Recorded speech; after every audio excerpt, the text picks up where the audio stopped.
everyone. Another version of Better Call Art. Tonight makes tape number 3. So I realized that I need to get some of these out and ready for next week. And this is probably going to be a little short series on ways to win or ways to be different from your competitors. And I like to take it to maintenance agreements, right?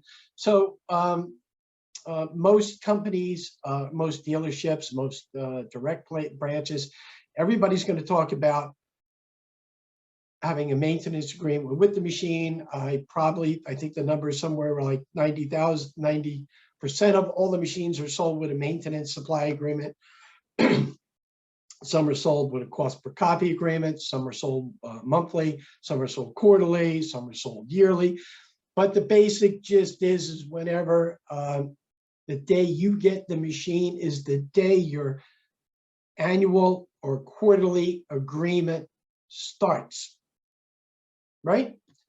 So before all of that started in our industry, before we had a quarterly billing or a monthly billing or a cost per page billing, basically it was all about, you had an annual agreement. It was good for X amount of pages.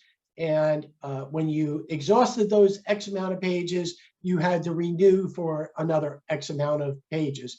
There was no overage cost built into it. I mean, this is how many years back we're going.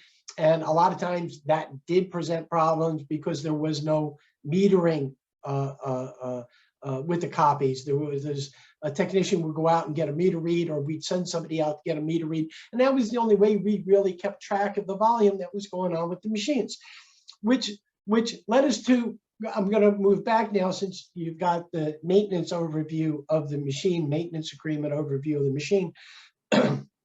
There has always been with the machines 90 days parts and labor from the manufacturers. It does not include supplies such as toner or developer, but basically you have 90 days parts and labor that the manufacturers would cover. So you go back and then you look at, okay, well, the maintenance agreement, well, I just told you a couple of minutes ago, the maintenance agreement starts at day 1 when the machine's installed. Well, what about the 90 days parts and labor that the manufacturer gives to the dealer? I mean, that didn't go away.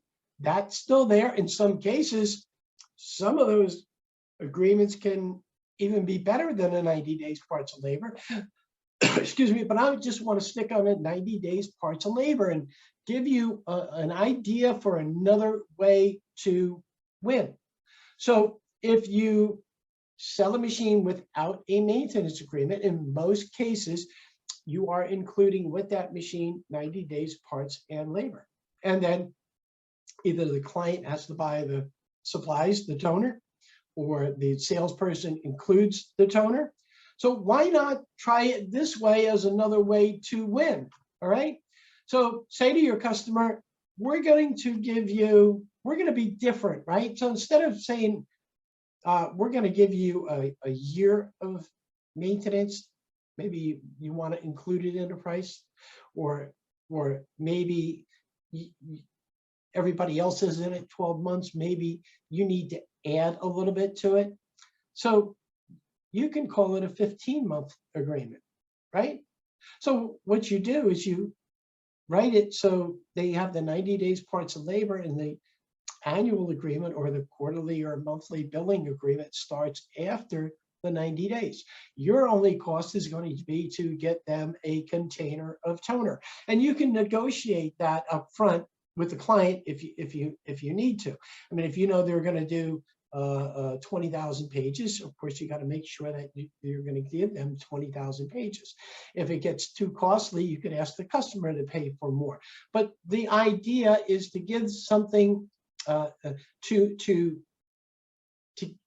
be different. Don't be like everybody else. Be different. Add value. Add them, hey, we're going to give you an extra 3 months. We're going to give you what you're entitled to. So where others are going to 12 months, we're going to give you 15 months. We're going to give you 12 months plus another 90 days for service and support. So just another way of positioning it or being different from the competitors, trying not to be like everybody else. So you can put yourself in better light to win that competitive deal, or to put yourself in a better light to show them that you're more knowledgeable than the others, and you're going to give them something that's a little bit different, and it's going to bring value to your client. That's it for today. I'd like to thank you very much for your time. I'm going to end with, of course, the harder you work, the luckier you get. Again, thanks for tuning in. Please like and subscribe. And if you can, also please share with everyone that you know. And I appreciate the time, and I appreciate you listening. Have a great weekend.